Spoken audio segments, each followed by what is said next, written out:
Welcome, guys, to Metallarium Pages. It's a great pleasure to talk with you about Indecent Excision, this new album Into the Absurd, and more things related to the metal world in general. So we started by asking, how are you? How are you today? How are you doing the band during the last years?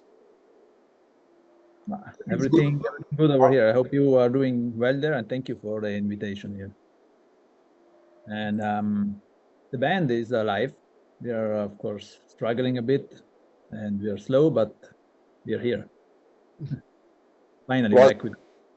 It was a very long process, but now we can say that we are very happy how the things are going.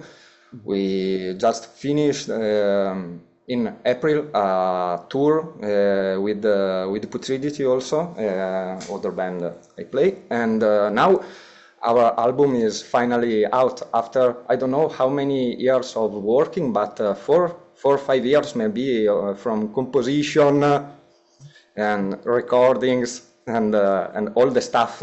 But now we can say we are happy, and we don't know about the future now of live show, but something is programming. We are programming some stuff. Okay, nice. Well, one thing that I will question is about to ask is about why the album delayed 9 years to release the Into the Absurd, because your previous album Aberration was released in 2015, and now 9 years later we have this third album.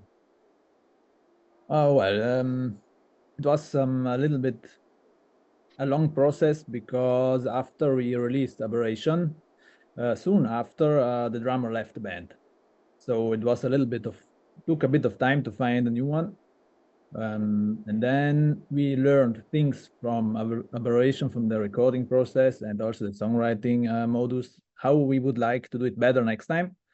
And for us, it's a bit more time consuming than from a normal band, I would say, because we are far from each other. We are not in the same country, not in the same town. We are even in different regions of the country.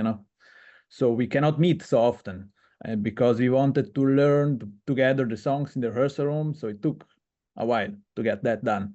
And then COVID came, it slowed us down more than we thought, and then we had to get the songs back together, we had to get the band back together, and it took longer than we wanted to, but it's here now. Yeah, between Aberration and Into the Absurd, we released also a promo with two songs that now are also in the new album. And yes, like Anne said, there was a lot of shit, like in every band for COVID, personal issues also, but we never give up. We never broke like band. We always stay together in every process.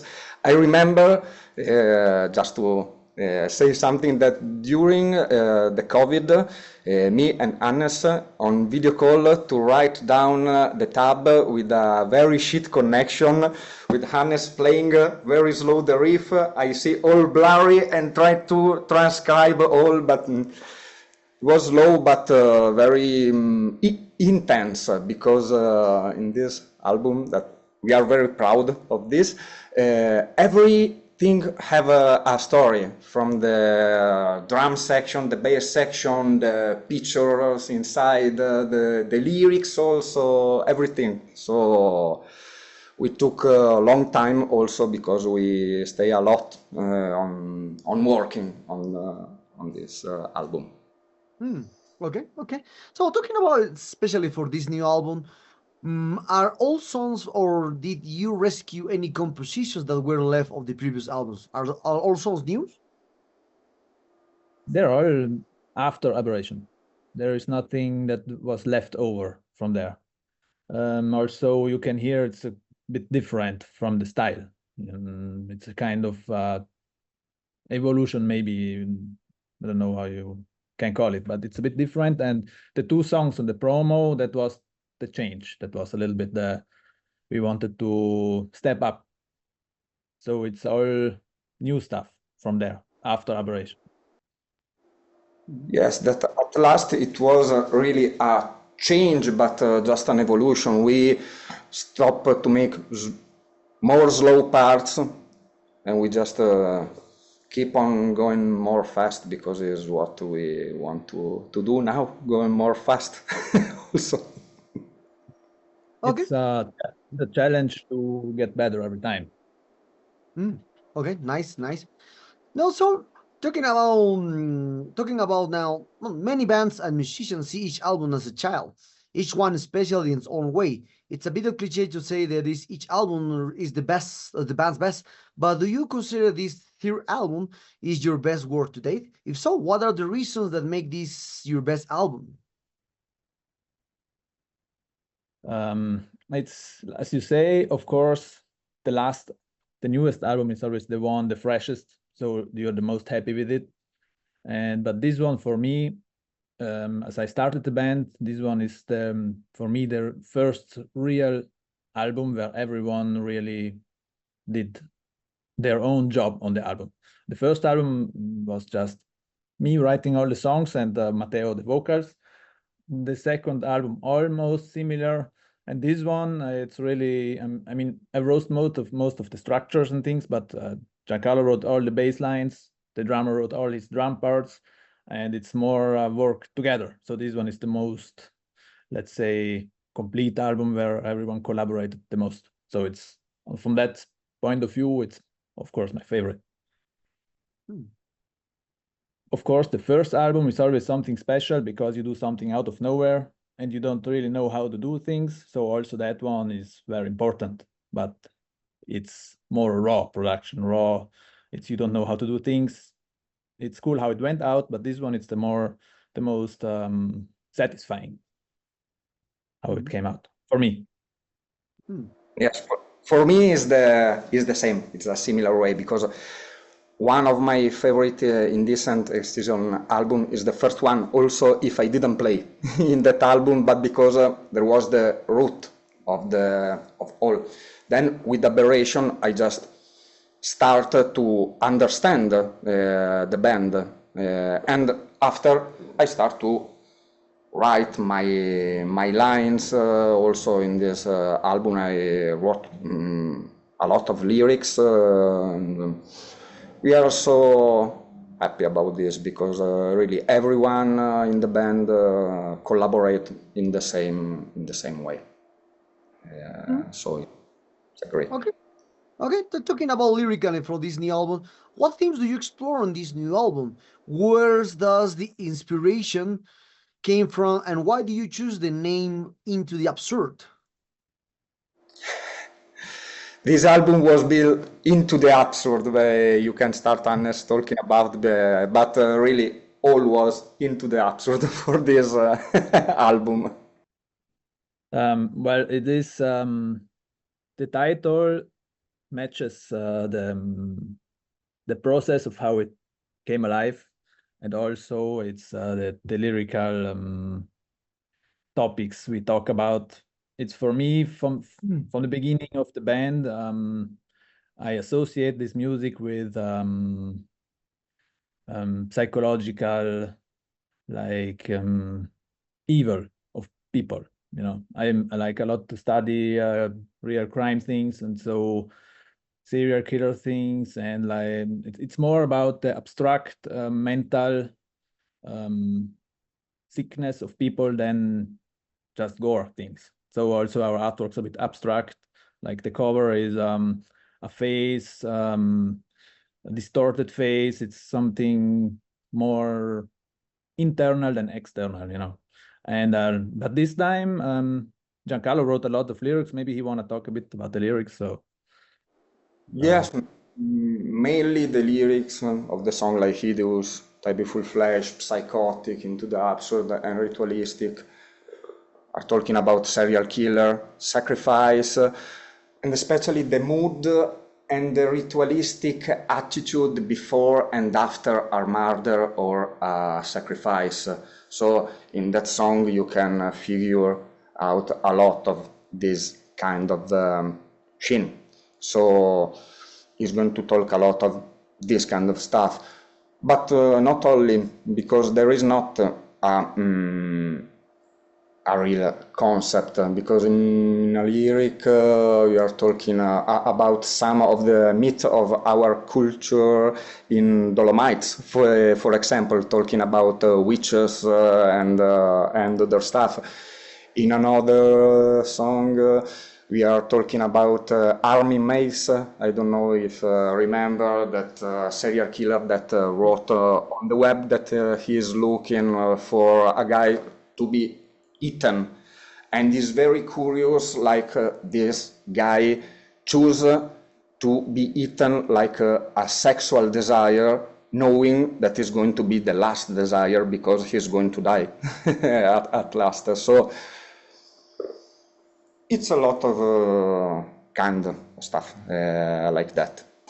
It's a little bit maybe cliche, but I think brutal music is a good ground for also connecting these other interests with this thing also. Yes. It's a cliche, but we don't care because we do what we like. We are like kids in the sense. We like to talk about that. Why not doing that?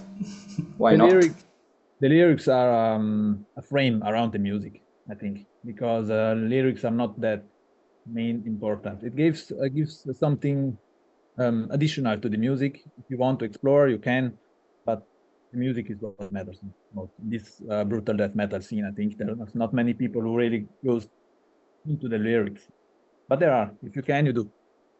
But if you want, you can. Okay. So talking about now, other special thing into this new album is the cover art, because looks great. Something rotten, something there. Remember me a lot of the Texas Chainsaw Massacres from the mask from the I can remember the name. The mask, Leatherface. So now, how do you choose your album art and where you're trying to express with this one?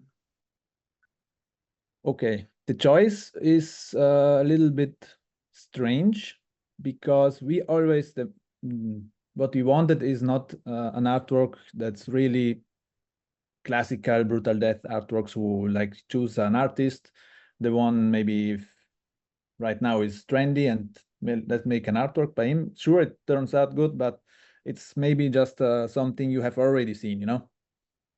And I'm always exploring artists outside our music scene. So this one I found for pure case exploring, and I thought this is really has a good visive impact, and it also works well for the abstract concept of lyrics we use.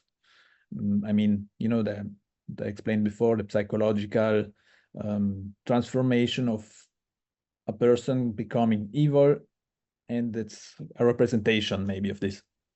That's what I think.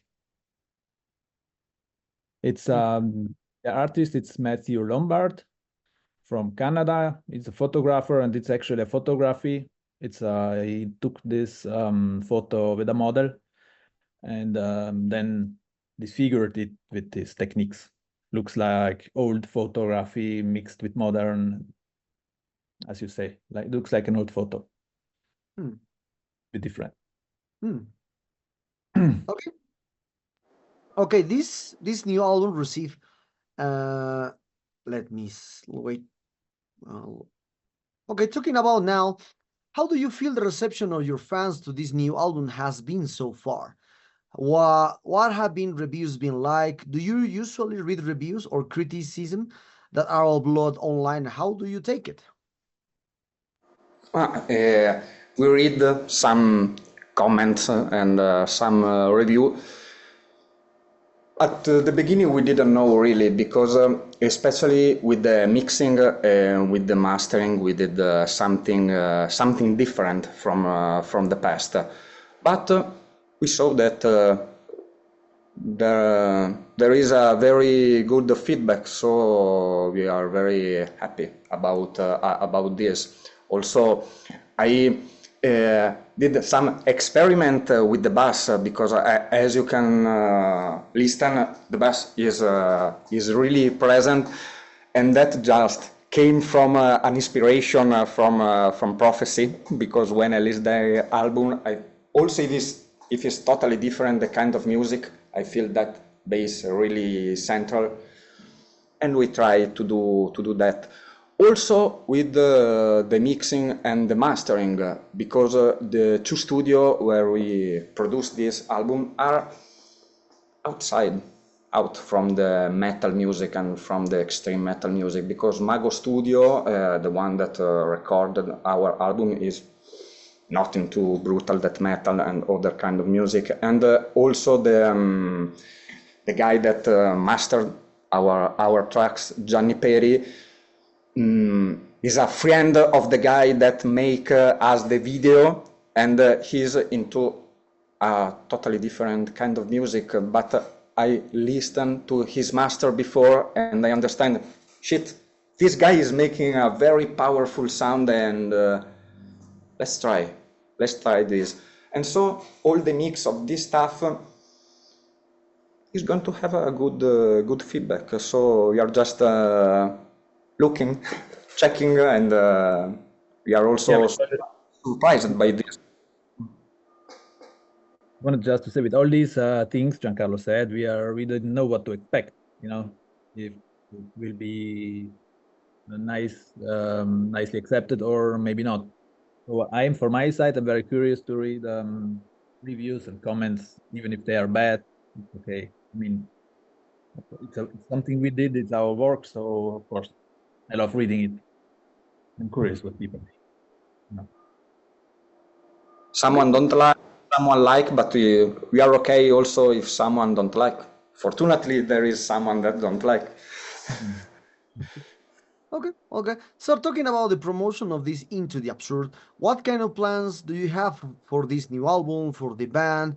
Perhaps you present more videos, perhaps, who knows, what kind of plans do you have? Perhaps you already working in a full album from the Indecent Excision, who knows? Well, what we would like to do is now play a bit, some shows to promote the album. We have been planning not much, honestly, for now. We thought we wait the album comes out and then we see the reaction, if there's interest to have us to play, and then we start right now for the promotion. Actually, we are late with these things. We are not good in planning forward, but we have already a show in discussion, not in close future, and we hope you're gonna find some better or more shows in 2025, and that's the main thing we are working on right now. Then there are some ideas. We have always some ideas about videos, as you said, or something we will surely do, but we want to play and we want to get back on the stage to bring the songs live. Okay. So talking about now other kind of topics, especially into the metal, what inspired you to create new music and a bit of new releases in a digital age where you have hundreds of bands releasing albums every week? So there is a lot of competition now. So do you feel like you have to compete with a lot of bands? No, because we move just doing what we like to do. So if what we play, what we do, like to people, it's okay. If not, patience. We just do what we want. So we don't see it as a competition, you know. We just do the music we like, and we see it more like come together with other people who also like this music. So we play with bands together. There's no competition. On our side, there's never a competition because we are fans of the music. At least for me, I'm a fan of this music. So being a small part in the scene, also with the band, it's just cool for me, you know. So there's no competition for me. This year is a bit a special year. I see there's really full of releases. So maybe there is a chance that an album is overlooked. That can happen. It goes under the radar of lots of people, but if it's good, it will show up later, maybe. Okay. As I mentioned, talking in the first question, talking about other kind of topics into the metal, as you can see, one word that appears since Necrophagus appears in the world with the last album. So a lot of people say there is technical brutal death metal, technical, I don't know, technical progressive, this kind of stuff. But as I can remember, since I hear for the first time Suffocation, Broken Help, Cryptopsy, this kind of music always be brutal death metal. I don't know why the people, all the reviewers say that it's technical brutal death metal with a lot of stuff there. So for you, what is exactly conception that is work technical has when usually the brutal death metal, the extreme music are always technical. I Yeah. agree that death metal is always kind of technical. I mean, it's not easy to play. It's you have to have a bit of level of musicianship to be able to play it. That's already technical. Then, of course, you can also focus on only technique. I mean, really, you push it hard for it, but then it can be technical metal. There is the labels, you just choose what to do. For me, you, Giancarlo, what you say? Yes, at the root, death metal is a kind of music that needs some skills from the musician. It's natural.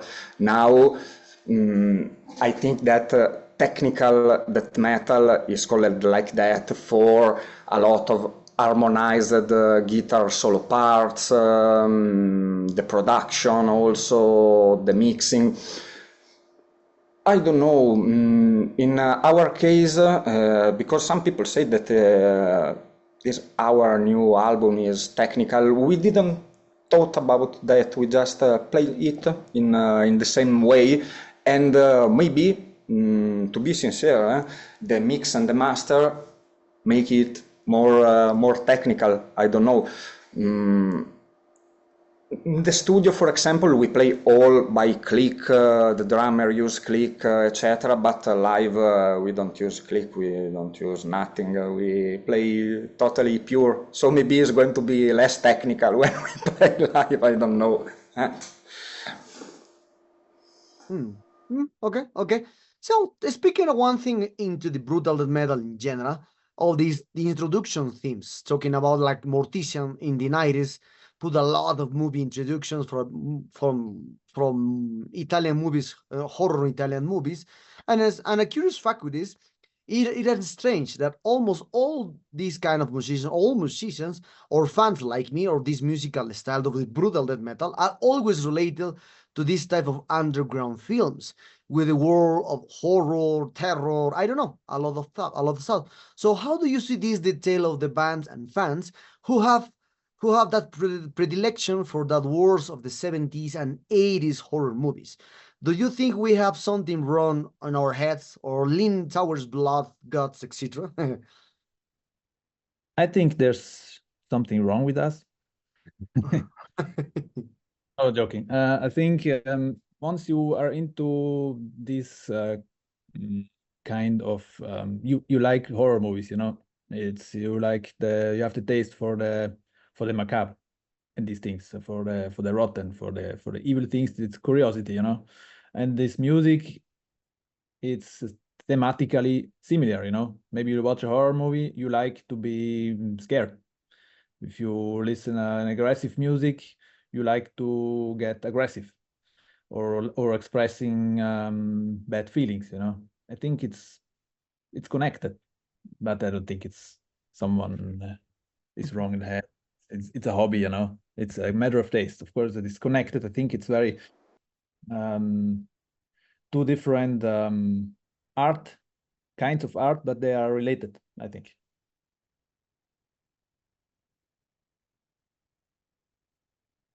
Okay.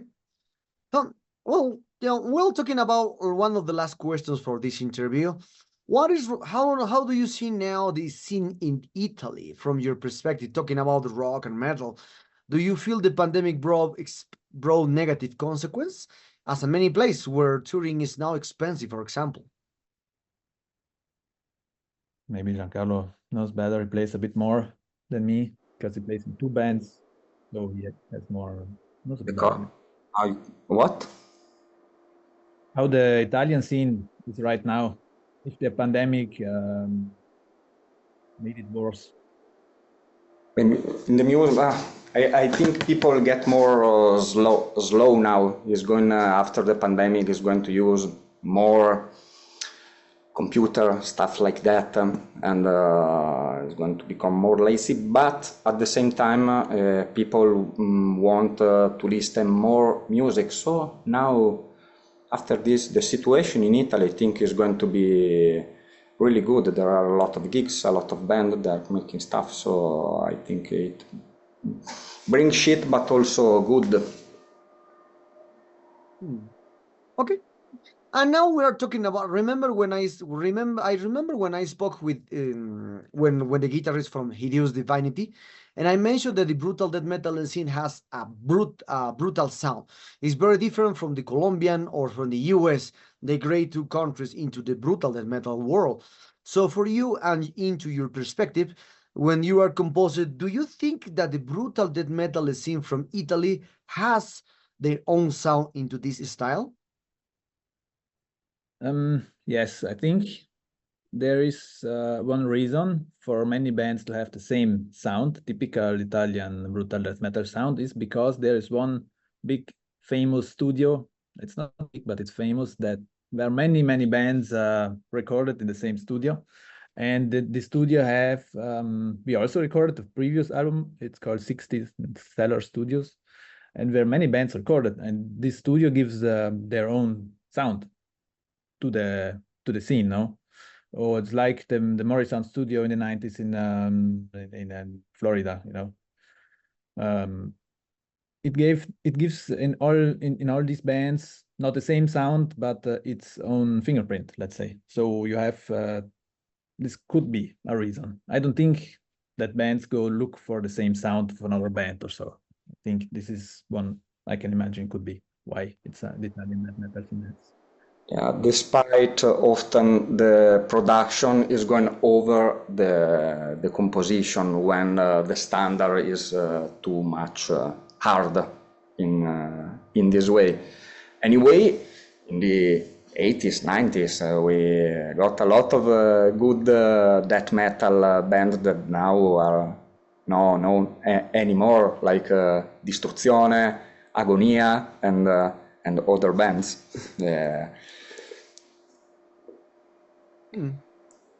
Okay. Well, guys, the sad times arrive at this interview. I hope you enjoyed this interview like me. Thank you for your time. This last album, Into the Absurd, is a great one. We did a review there. It's a great qualification on our web.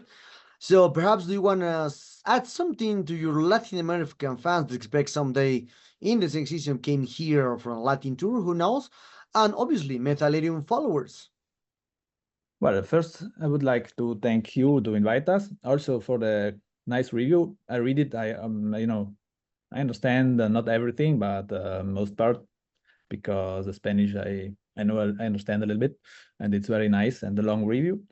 And for people in South America, I would like to say that we will come there to play. We really wish, but we don't have yet the right opportunity. But it would be nice to go there. We want to experience the South American scene as well. We've never been there, so who knows what happens in the future. Yes. Thank you very much for the interview. Thanks to all. Also the review, I read the word blast beat a borbotones, and we like it very much. Bring us in South America.